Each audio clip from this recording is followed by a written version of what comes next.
सत श्री अकाल जी। पंजाबी खबरों के बुलेटिन में तुहाडा स्वागत है। मैं हरप्रीत सिंह गिल। एक नज़र मारते हैं हुण तक दी खास सुर्खियां ते।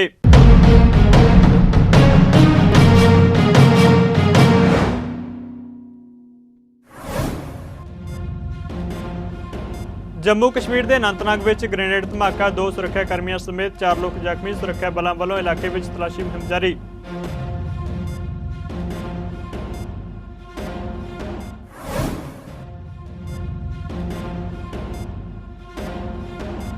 आम आदमी पार्टी के संसद मैंबर राघव चड्ढा ने की प्रेस कॉन्फ्रेंस। कहा साजिश तहत मेरे उत्ते दस्तखत के फर्जी बढ़ का इल्जाम लगा रही है बीजेपी।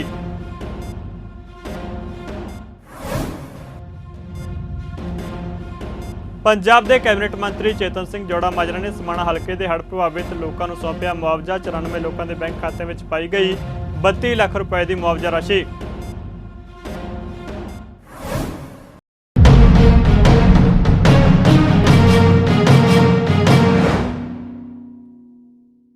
ਤੇ ਹੁਣ ਖਬਰਾਂ ਵਿਸਤਾਰ ਨਾਲ।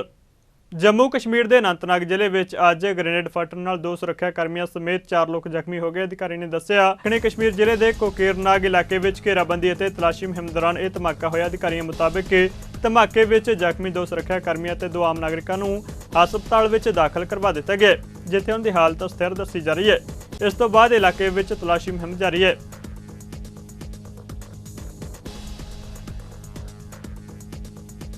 आम आदमी पार्टी के राज्यसभा मैंबर राघव चड्ढा उत्ते भाजपा ने दिल्ली सेवा बिल लई प्रस्ताव में फर्जी दस्तखत के दोष लगाए ने, जिस तो बाद राघव चड्ढा ने प्रेस कॉन्फ्रेंस करके कहा कि बिल नाल संबंधित एक प्रस्ताव में 5 संसद मैंबरों के फर्जी दस्तखत करने का दोष लगाने लई भाजपा उत्ते निशाने साधे जा सकते हैं। उन्होंने कहा कि उन्हों की आवाज़ को दबाने लई मैंबरशिप खोहण की साजिश भी रची जा रही है। दरअसल 4 संसद मैंबरों ने राघव चड्ढा उत्ते नियमों का उल्लंघन करके उनकी सहमति के बिना चोण कमेटी के गठन लई उन्हों का नाम प्रस्तावित करने के दोष लगाए सन। राज्यसभा के सभापति जगदीप धनखड़ ने उन्होंने संसद मैंबरों दी शिकायतों का संदर्भ लेंदे हुए मामले की जांच लई विशेष अधिकार कमेटी को मामला भेज दिता है। प्रेस कॉन्फ्रेंस दौरान चड्ढा ने कहा कि चुनौती देंदे ने कि भाजपा नेता वो कागज विखाउण जिस उत्ते दस्तखत ने कि वो कागज लेकर आए मेरे सामने, show me that piece of paper जिसपे ये दस्तखत है। जब कोई दस्तखत है ही नहीं, जब सिग्नेचर होता ही नहीं, तो फर्जी सिग्नेचर की बात कहां से आ गई। मैं चुनौती देता हूं आज बीजेपी को। आप तो इतनी बड़ी पार्टी है, इतनी शक्तिशाली, इतनी ताकतवर सरकार है आपकी, वो कागज दिखाओ मुझे जहां पर हस्ताक्षर है। चुनौती देता हूं मैं आपको। अगर आप कह रहे हैं मैंने कोई कागज जमा किया है जिसमें गलत तरीके से किसी के साइन किए गए हैं, तो वो कागज लेकर आओ। मैं आपको चुनौती देता हूं आज। साथियों, मैं आपको आगे बताना चाहूंगा कि बीजेपी के अज्ञान का, उनके इग्नोरेंस का तो मेरे पास कोई इलाज नहीं है, लेकिन प्रोसेस ये होता है कि जब भी कोई विवादित कंट्रोवर्शियल बिल सदन के भीतर आता है तो एक समिति गठन की एक प्रक्रिया बताई गई है कि अगर कोई मेंबर चाहे कि इस बिल पर मतदान ना हो, इस बिल पर और चर्चा हो और इस बिल में क्या चेंजेस किए जाएं वो बताए जाएं, उसके लिए एक समिति का गठन किया जाए। उस समिति में कुछ नाम प्रस्तावित किए जाते और जिस शख्स को उस समिति में नहीं रहना वो अपना नाम विड्रॉ कर लेता है। ये प्रपोजल है, ये प्रस्ताव है, किसी को जर जबरदस्ती नहीं बिठा दिया। इनको दिक्कत ये नहीं है कि मैंने नाम प्रस्तावित करे, इनको प्रॉब्लम ये नहीं है कि मैंने किसी कमेटी के गठन के लिए कुछ एमपीज के नाम दे दिए। इन्हें दिक्कत ये है कि एक 34 साल के युवा ने हमें खड़े होकर ललकारा कैसे, एक युवा ने हमसे मजबूती से सवाल कैसे पूछे और कैसे इस सुपारी जितनी पार्टी, जैसा कि गृह मंत्री जी कहते हैं, इस सुपारी जितनी पार्टी के एक युवा सांसद ने दुनिया की सबसे बड़ी पार्टी के सबसे बड़े नेताओं से देश के सबसे बड़े सदन में खड़े होकर सवाल कैसे पूछे। इन्हें दर्द इस बात का है। राघव चड्ढा के मामले उत्ते आम आदमी पार्टी के राज्यसभा मैंबर संत बलबीर सिंह सीचेवाल ते संजीव अरोड़ा ने कहा कि बीजेपी राघव चड्ढा को फसाउण का यत्न कर रही है। उन्होंने कहा कि चड्ढा ने किसी किस्म के फर्जी दस्तखत नहीं किए।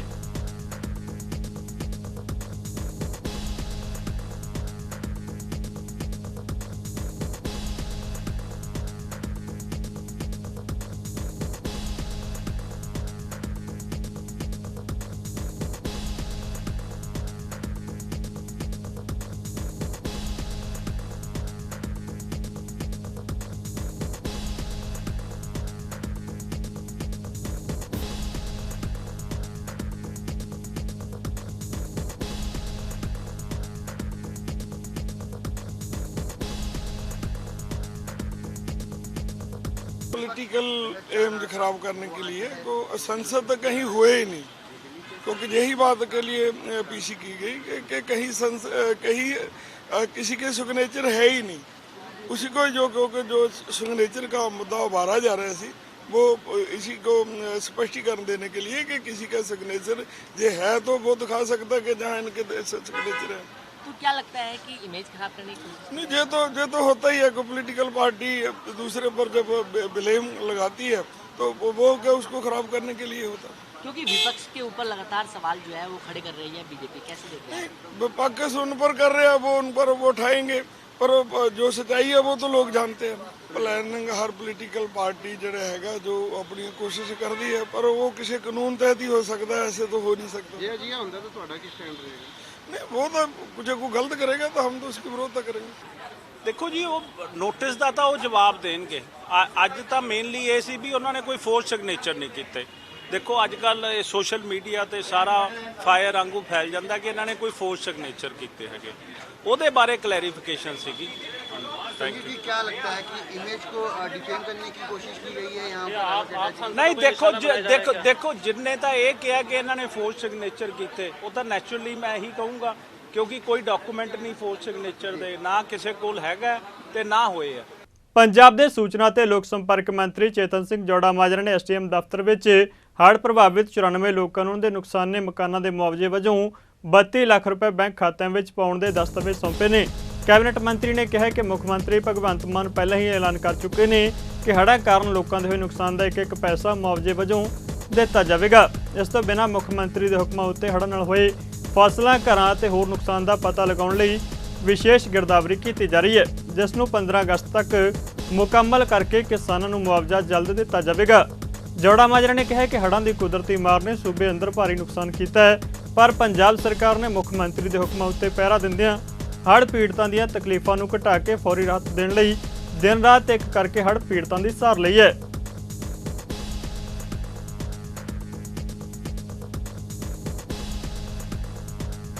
ਮਰਹੂਮ ਪੰਜਾਬੀ ਗਾਇਕ ਸ਼ੁਭਦੀਪ ਸਿੰਘ ਸਿੱਧੂ ਮੂਸੇਵਾਲ ਦੇ ਕਤਲ ਕੇਸ ਵਿੱਚ ਮਾਨਸਾ ਦੀ ਅਦਾਲਤ ਵਿੱਚ ਅੱਜ ਸੁਣਵਾਈ ਹੋਈ। ਗੈਂਗਸਟਰ ਲਾਰੈਂਸ ਬਿਸ਼ਨੋਈ ਨੂੰ ਛੱਡ ਕੇ 24 ਮੁਲਜ਼ਮ ਜੇਲ੍ਹ ਤੋਂ ਹੀ ਵਰਚੁਅਲ ਤੌਰ ਉੱਤੇ ਅਦਾਲਤ ਵਿੱਚ ਪੇਸ਼ ਹੋਏ ਨੇ।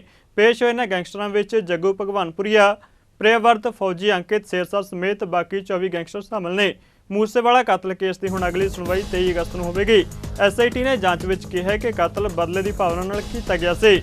ਪੁਲਿਸ ਨੇ 27 ਮੁਲਜ਼ਮਾਂ ਨੂੰ ਗ੍ਰਿਫਤਾਰ ਕੀਤਾ, ਜਦਕਿ ਜਗਦੀਪ, ਰੂਪਾ, ਮਨਪ੍ਰੀਤ, ਮੰਨੂ ਮੁਕਾਬਲੇ ਵਿੱਚ ਮਾਰੇ ਗਏ ਸਨ। ਵਰਚੁਅਲ ਤੌਰ ਤੇ ਅਦਾਲਤ ਵਿੱਚ ਪੇਸ਼ ਕੀਤੇ ਗਏ 24 ਗੈਂਗਸਟਰਾਂ ਉੱਤੇ ਸਿੱਧੂ ਮੂਸੇਵਾਲ ਦੇ ਪਿਤਾ ਬਲਕੌਰ ਸਿੰਘ ਦਾ ਬਿਆਨ ਵੀ ਸਾਹਮਣੇ ਆਇਆ। ਬਲਕੌਰ ਸਿੰਘ ਨੇ ਕਿਹਾ ਕਿ ਅਦਾਲਤ ਵਿੱਚ ਹੁਣ ਟ੍ਰਾਇਲ ਸ਼ੁਰੂ ਹੋ ਗਏ ਨੇ ਤੇ ਪੇਸ਼ੀ ਵਰਚੁਅਲ ਤੌਰ ਤੇ ਹੋ ਰਹੀ ਹੈ। ਉਹਨਾਂ ਕਿਹਾ ਕਿ ਸ਼ਾਇਦ ਪੰਜਾਬ ਬੰਦ ਨੂੰ ਲੈ ਕੇ ਇਹਨਾਂ ਗੈਂਗਸਟਰਾਂ ਨੂੰ ਕੋਰਟ ਵਿੱਚ ਪੇਸ਼ ਨਹੀਂ ਕੀਤਾ ਗਿਆ ਸੀ। ਮੂਸੇਵਾਲ ਦੇ ਪਿਤਾ ਬਲਕੌਰ ਸਿੰਘ ਨੇ ਕਿਹਾ ਕਿ ਉਮੀਦ ਹੈ ਕਿ ਅਗਲੀ ਸੁਣਵਾਈ ਦੌਰਾਨ ਇਹਨਾਂ ਗੈਂਗਸਟਰਾਂ ਨੂੰ ਪੁਲਿਸ ਨਿੱਜੀ ਤੌਰ ਤੇ ਅਦਾਲਤ ਵਿੱਚ ਲਿਆਵੇਗੀ।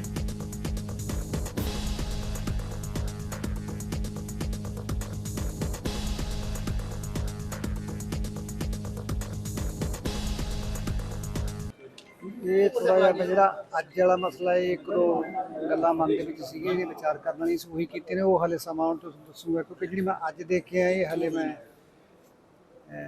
ਨਹੀਂ ਦੱਸ ਸਕਦਾ। ਤੇ ਜਿਹੜਾ ਕੋਰਟ ਵਾਲਾ ਕੰਮ ਉਹ ਤੁਹਾਨੂੰ ਪਤਾ ਹੀ ਵੀ ਥੋੜਾ ਜਿਹਾ ਵਧੀਆ ਅੱਜ ਪੇਸ਼ ਕਰਨੇ ਸੀਗੇ ਤੇ ਪੰਜਾਬ ਬੰਦ ਕਰਕੇ ਸ਼ਾਇਦ ਉਹ ਨਹੀਂ ਆ ਪਾਏ ਅਗਲੀ ਪੇਸ਼ੀ ਦੇ ਉੱਤੇ। ਤੇ ਕੁਝ ਜਿਹੜੀਆਂ ਦਿੱਲੀ ਪੁਲਿਸ ਦੀ ਗ੍ਰਿਫਤਾਰੀ ਕੀਤੀ ਨੇ, ਸ਼ਾਇਦ ਆਪਾਂ ਇਹਨਾਂ ਨੂੰ ਇਕੱਠਾ ਕਰਕੇ ਕੋਈ ਨਾ ਕੋਈ ਠੀਕ ਦਿਸ਼ਾ ਵੱਲ ਵਧਾਂਗੇ। ਅੱਜ ਪੇਸ਼ ਹੋਣ ਲਈ ਕਿਹਾ ਸੀਗਾ, ਕੀ ਕਾਰਨ ਰਿਹਾ ਜੀ? ਗੱਲਬਾਤ ਹੋਈ ਹੋਊਗੀ, ਪੇਸ਼ ਨਹੀਂ ਕੀਤੇ ਗਏ ਤੁਸੀਂ?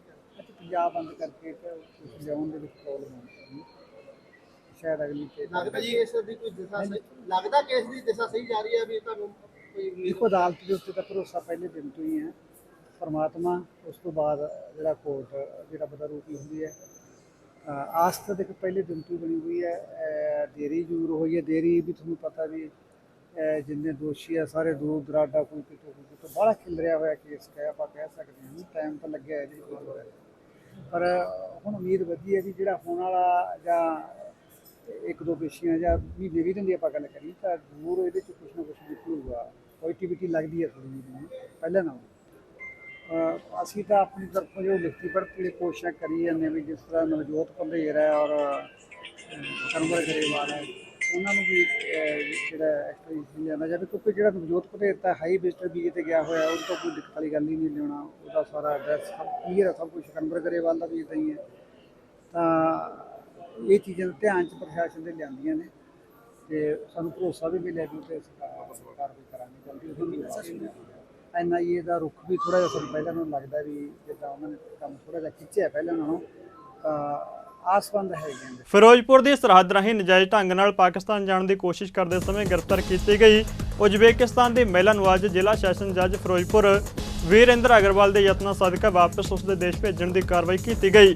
ਮਹਿਲਾ ਨੂੰ ਉਜ਼ਬੇਕਿਸਤਾਨੀ ਸਰਕਾਰ ਪਾਸੋਂ ਵੀਜ਼ਾ ਮੰਗਵਾ ਕੇ ਜਹਾਜ਼ ਰਾਹੀਂ ਆਪਣੇ ਮੁਲਕ ਰਵਾਨਾ ਕੀਤਾ ਗਿਆ। ਸੈਸ਼ਨ ਜੱਜ ਨੇ ਇਸ ਮਾਮਲੇ ਸੰਬੰਧੀ ਜਾਣਕਾਰੀ ਸਾਂਝੀ ਕੀਤੀ ਹੈ। लेडी जो है ये 2-2.5 साल पहले इंडिया में आई थी, तो कुछ लोगों ने इसके जो ट्रैवल डॉक्यूमेंट्स वगैरह हैं वो अपने कब्जे में लेके इसको एक्सप्लॉइट करना शुरू कर दिया। तो अब उनसे बच के ये फिरोज़पुर वाले इलाके में आके पाकिस्तान की तरफ क्रॉस करना चाह रही थी, तो एप्रीहेंड हो गई यहाँ पे। तो तकरीबन जो है 1.5 महीने से थी एप्रीहेंड। जैसे ही हमें इसका पता चला कि एक लेडी फॉरेन नेशनल जो है वो अरेस्ट हुई है, तो लीगल सर्विसेज अथॉरिटी ने जो है उसको लीगल हेल्प प्रोवाइड की, उसके लिए कौंसल अपॉइंट किया। कौंसल ने बेल एप्लीकेशन मूव की, उसके बाद उसकी कैंसलेशन जो है रिपोर्ट फाइल हुई, तो सारी एजेंसीज़ ने उसको क्लियर किया कि इसने कोई ऑफेंस नहीं किया है, rather she was a victim.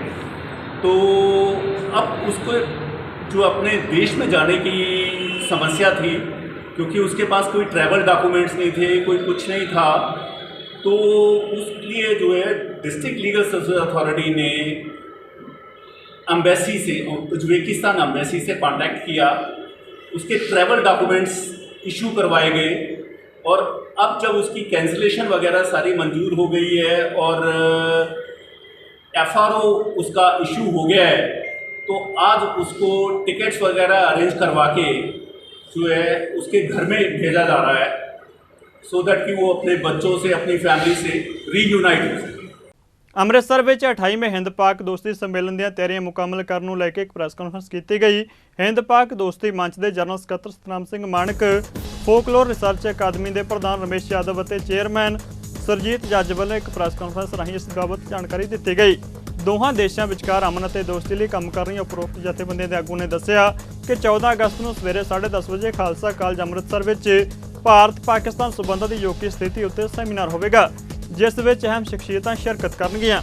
ਉਨ੍ਹਾਂ ਕਿਹਾ ਕਿ 14 ਤੇ 15 ਅਗਸਤ ਦੀ ਰਾਤ 12 ਵਜੇ ਚੋਣਵੀਆਂ ਸ਼ਖਸੀਅਤਾਂ ਵੱਲੋਂ ਸਰਹੱਦ ਉੱਤੇ ਮੋਮਬੱਤੀਆਂ ਜਗਾਈਆਂ ਜਾਣਗੀਆਂ।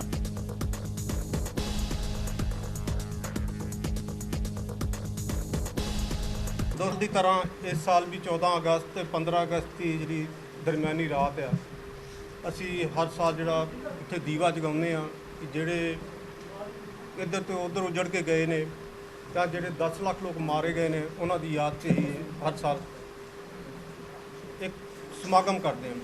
ਪਹਿਲਾ ਜਿਹੜਾ ਸੈਸ਼ਨ ਸਾਡਾ ਉਹ ਇੰਡੀਆ ਪਾਕਿਸਤਾਨ ਦੀ ਅਜੋਕੀ ਸਥਿਤੀ ਦੇ ਉੱਤੇ ਸੈਮੀਨਾਰ ਹੋਏਗਾ, ਜਿਸ 'ਚ ਵਿਦਵਾਨ ਬੜੇ ਸਾਡੇ ਹਿੰਦੁਸਤਾਨ ਦੇ ਕੋਨੇ-ਕੋਨੇ ਤੋਂ ਆ ਰਹੇ ਨੇ।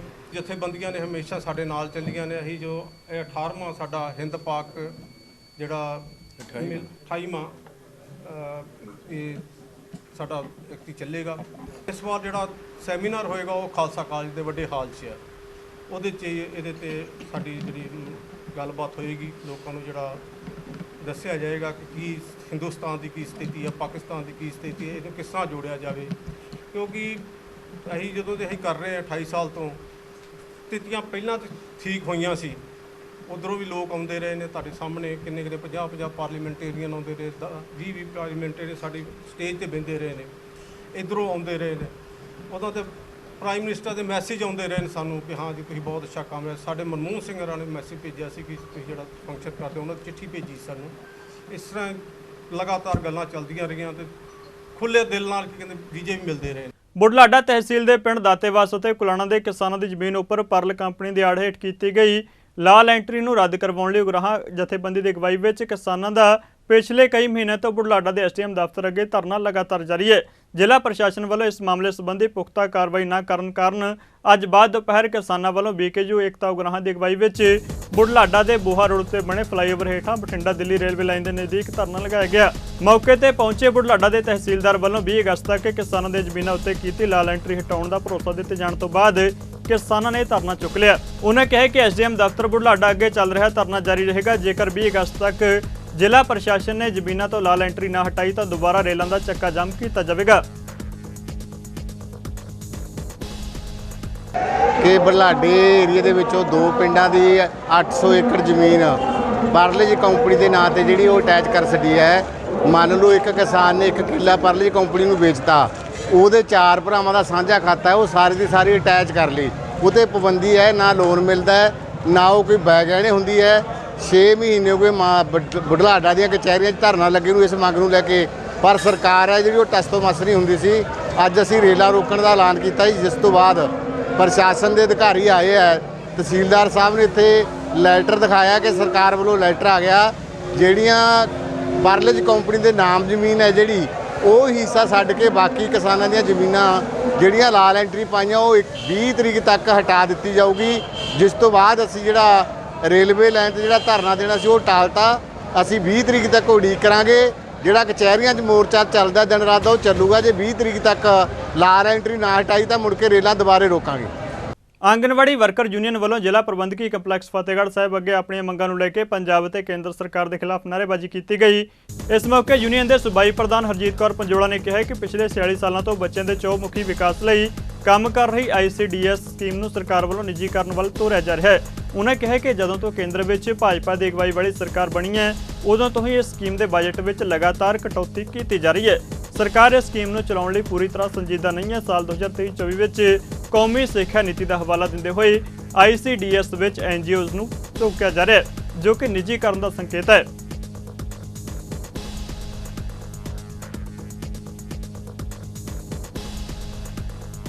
अमृतसर के पौश एरिया लॉरेंस रोड तो एक्टिवा चोरी हुई है, जिसकी CCTV फुटेज सामने आई है, जिस विच वेखिया जा सकता है कि एक नौजवान आता है और एक्टिवा चोरी करके फरार हो जाता है। पुलिस वालों मामला दर्ज करके इसकी जांच शुरू की गई है।